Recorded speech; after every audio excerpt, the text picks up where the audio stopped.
So today we are starting our new chapter, that is Finance for Everyone. It is the Skill Enhancement course by Delhi University. So we will start unit number 1 in this video. तो firstly financial literacy क्या होता है? ये क्या होता है? एक blend of financial awareness होता है, नॉलेज, स्किल्स, एटीट्यूड, जिससे कि हम गुड फाइनेंशियल डिसीजंस ले पाते हैं एंड अल्टीमेटली अपने फाइनेंशियल गोल्स को अचीव कर पाते हैं. अब एक और टर्म आती है, दैट इज़ फाइनेंशियल एजुकेशन.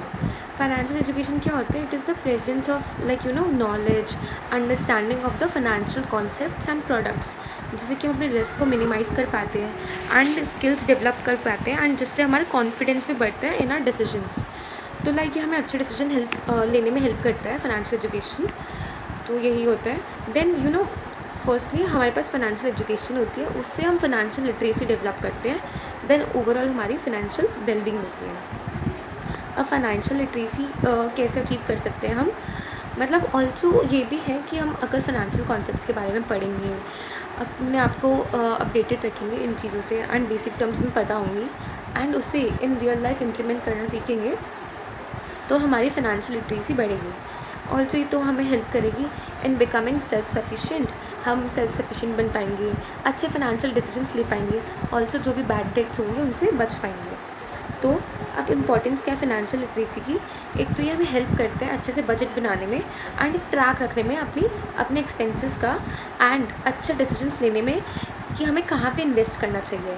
अच्छे से अगर हम उसके इन्वेस्टमेंट के प्रॉज एंड कॉन्स को वे कर पाएंगे, हम देख पाएंगे कि कहाँ पे इन्वेस्ट करने में हमें ज़्यादा फ़ायदा हो रहा है रादर देन कहाँ पे कम फ़ायदा हो रहा है. तो हम अच्छे से अपनी मनी को इन्वेस्ट करेंगे एंड हमें फ्यूचर में बहुत बेनिफिट होगा इस चीज़ का. एंड ऑल्सो हम अगर फाइनेंशियल लिटरेट होंगे तो हम बैड डेट्स में नहीं पड़ेंगे, जो कि हमें अल्टीमेटली एक बैड डेट का विक्टिम नहीं बनाएगा. देन हम ये भी एक्सपीरियंस कर पाएंगे एक सेफ़ रिटायरमेंट. अगर हमारे पास इनफ ऑफ वेल्थ होगी तो हम अपनी रिटायरमेंट अच्छे से ले पाएंगे एंड एक सिक्योर फ्यूचर होगा हमारे पास. देन फाइनेंशियल लिटरेट पीपल की हैबिट होती है टू सेव रेगुलरली. तो हम रेगुलरली सेव करेंगे तो हमारे पास एक इमरजेंसी फ़ंड भी मेंटेन रहेगा.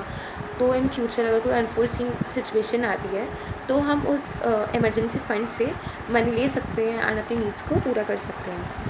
एंड जो फाइनेंशियल लिटरेट पीपल होते हैं वो लेस लाइकली टू फॉल करते हैं इन फाइनेंशियल फ्रॉड्स, क्योंकि वो वेल अवेयर होते हैं इन सब चीज़ों के बारे में. अब नेक्स्ट बताइए कि कौन कौन से फाइनेंशियल इंस्टीट्यूशंस हैं हमारे यहाँ पे. तो फाइनेंशियल इंस्टीट्यूशन बेसिकली होता क्या है? वही वो इंस्टीट्यूशंस जो फाइनेंशियल सर्विसेज को प्रोवाइड करते हैं. उसके एग्जांपल है banks, insurance companies, post offices. तो ये सब हमें फाइनेंशियल सर्विसेज प्रोवाइड करते हैं. लाइक ये इफ़ एक ग्रुप मनी डिपॉजिट कराता है तो वो किसी और को लेंड करते हैं, तो ऐसी इनकी वर्किंग होती है. अब इनकी क्या इंपॉर्टेंस है? इसलिए तो यही है कि जहाँ पे मनी की रिक्वायरमेंट है वो लोगों को प्रोवाइड करते हैं. लाइक इफ़ हमारे पास कोई मनी है आइडल पड़ी है तो हम उन्हें बैंक में जाके या कोई भी फाइनेंशियल इंस्टीट्यूशन में जाकर डिपॉजिट करा देंगे एंड वो वही बैंक्स एंड फाइनेंशियल इंस्टीट्यूशन दूसरे किसी और पीपल को देगी या फिर बिजनेसेस को देगी जो उन्हें इन्वेस्ट करना चाहते हैं एंड जो उनका अच्छे से यूज़ कर सकते हैं. तो हमारी इकनॉमी में ऐसे एम्प्लॉयमेंट भी बढ़ती है एंड हमारी इकनॉमी ग्रो करती है. अब हमारा फर्स्टली क्या आता है, कितने टाइप्स के फाइनेंशियल इंस्टीट्यूशंस होते हैं. तो फर्स्टली हमारे पास है बैंकिंग इंस्टीट्यूशन. अब बैंकिंग इंस्टीट्यूशन हमें सर्विसेज प्रोवाइड करते हैं which are financial services like withdraw करने की, डिपॉजिट करने की, लोन्स देने की. तो ये सब इनका रोल होता है एंड ये इंकरेज करते हैं पीपल को to save their money. Like if people bank में जाके अपनी मनी डिपॉजिट कराएंगे तो मतलब एक तरह से उनकी मनी सेव ही हो रही है एंड एक अच्छी जगह इन्वेस्ट हो रही है. तो एक सेविंग्स की हैबिट बिल्ड करता है अमंग देयर कस्टमर्स. देन ये ऑल्सो ये हेल्प करता है दूसरी गवर्नमेंट्स का. लाइक गवर्नमेंट को ये गवर्नमेंट्स के बॉन्ड्स परचेज़ करता है, डिबेंचर्स, सर्टिफिकेट्स देते हैं. तो ये सब एक और इसका एक वो है, रोल है. देन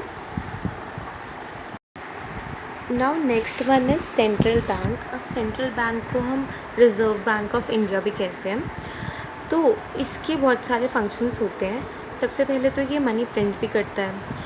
ये जो भी सेंट्रल गवर्नमेंट की मनी होती है उसको भी देखता है, उसको मैनेज करता है एंड ये इकनॉमी में जो भी हमारा मनी सप्लाई है उसे रेगुलेट करते हैं। तो अभी तो हम इतना ही पढ़ेंगे इसके बारे में। Then is commercial bank.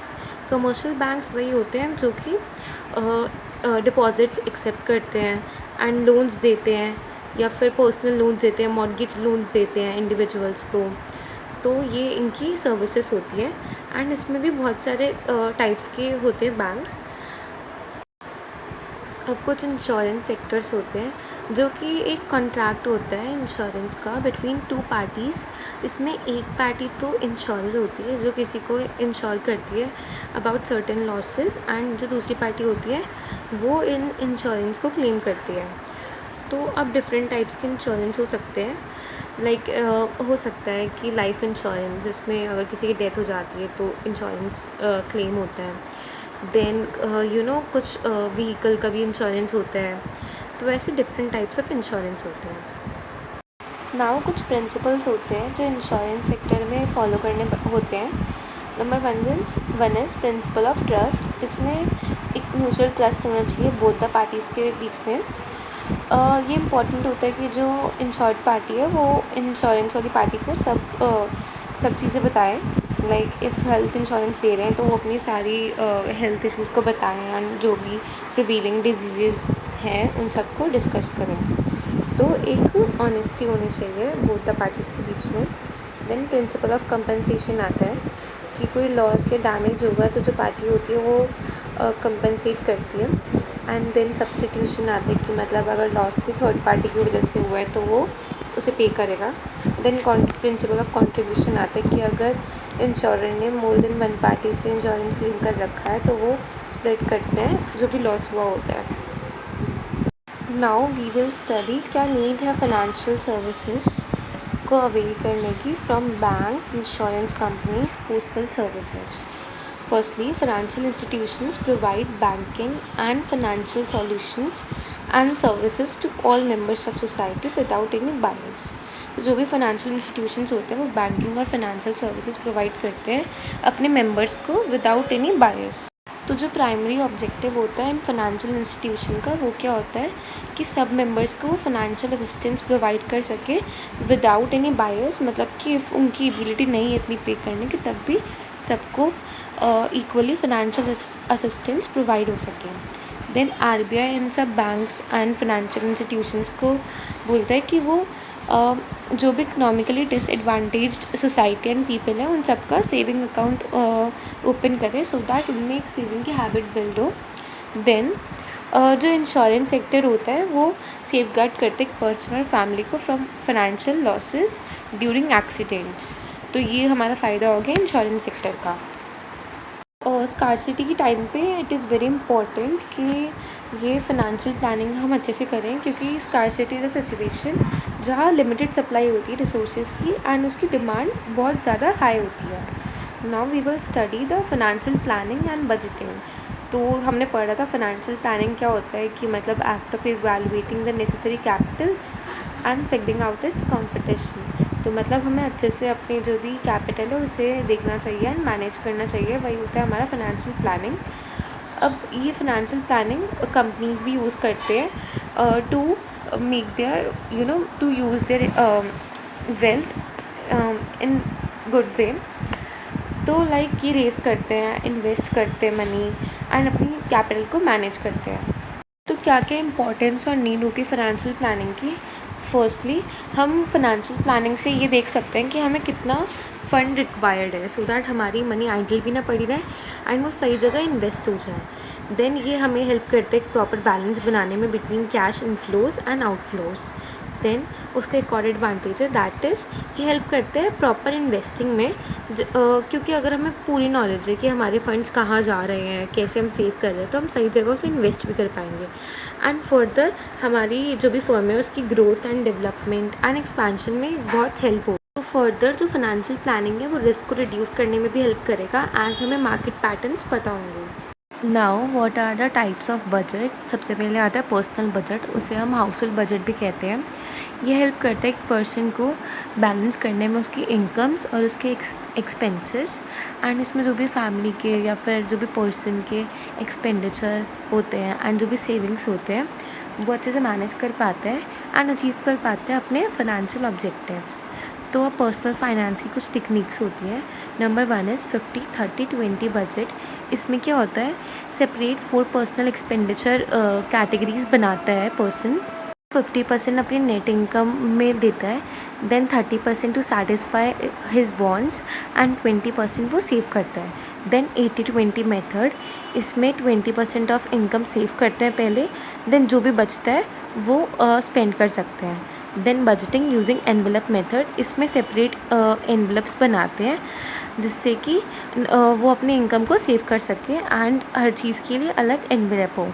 Family budget, family budget पूरे फैमिली के लिए बनाया जाता है। इसमें 3 स्टेप्स होते हैं। सबसे पहले इनकम लिस्ट डाउन करना, देन एक्सपेंसेस लिस्ट करना, देन इनकम में से एक्सपेंसेस हटाना, तो एक फैमिली बजट बन पाता है। देन होता है बिज़नेस बजट। उसमें जैसे बिज़नेस फर्म्स अपने एक्सपेंसेस मैनेज कर पाते हैं तो वो उस अकॉर्डिंग अपना बजट बनाते हैं। जैसे हमारे पर्सनल बजट हो गए, फैमिली बजट हो गए, बिज़नेस बजट हो गए, वैसे ही नेशनल लेवल पे बनाया जाता है एक नेशनल बजट। तो क्या क्या स्टेप्स होते हैं नेशनल बजट फॉर्म करने में।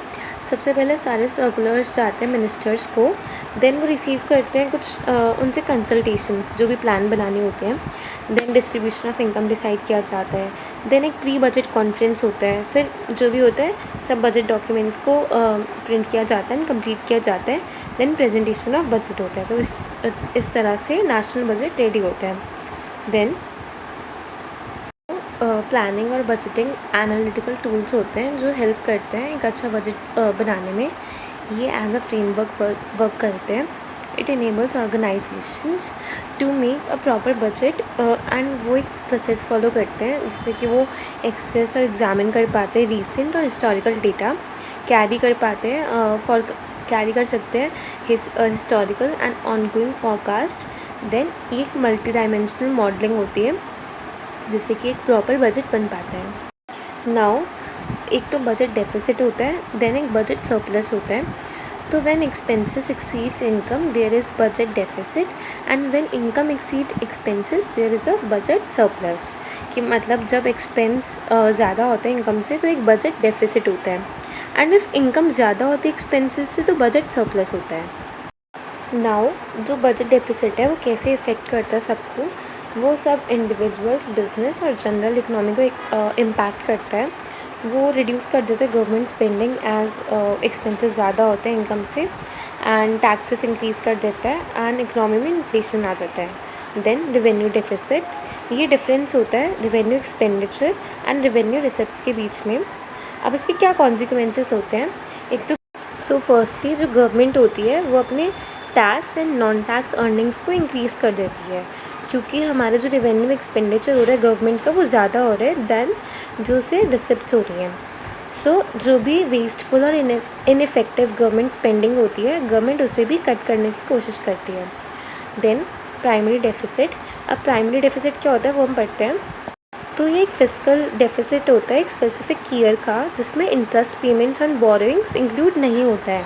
तो ये शो करता है जो भी अमाउंट हमें बोरोइंग के लिए चाहिए। इसका फॉर्मूला होता है primary deficit equals to fiscal deficit minus lower interest payments. क्या क्या मेथड है जिससे हम सेविंग कर सकते हैं। Number 1 is recurring deposit payment method. इससे क्या होता है एक fix sum of interest rate मिलता है जिससे जो डिपॉजिटर होता है वो एक फिक्स्ड इंटरेस्ट को अर्न कर पाता है on a fixed earning on regular basis. Then कुछ फिक्स डिपॉजिट्स होते हैं जो इन्वेस्टर्स को जिसमें इन्वेस्टर लम सम में इन्वेस्ट करता है एंड एक हायर रेट ऑफ रिटर्न उसे मिलता है। देन किसान विकास पत्र होता है, ये एक स्मॉल सेविंग इंस्ट्रूमेंट होता है जो हेल्प करता है लोगों को इन्वेस्ट करने में in long term saving plan. Then कुछ ऐसे ultra short terms and liquid funds भी होते हैं एंड एक सेविंग अकाउंट होता है जो कि हेल्प करता है to save some money for to handle emergencies. So that's it for unit 1 and I hope आप सबको यूनिट 1 क्लियर होगी फाइनेंस फॉर एवरीवन की। एंड इफ़ कोई डाउट हो तो you can comment it down. Thank you.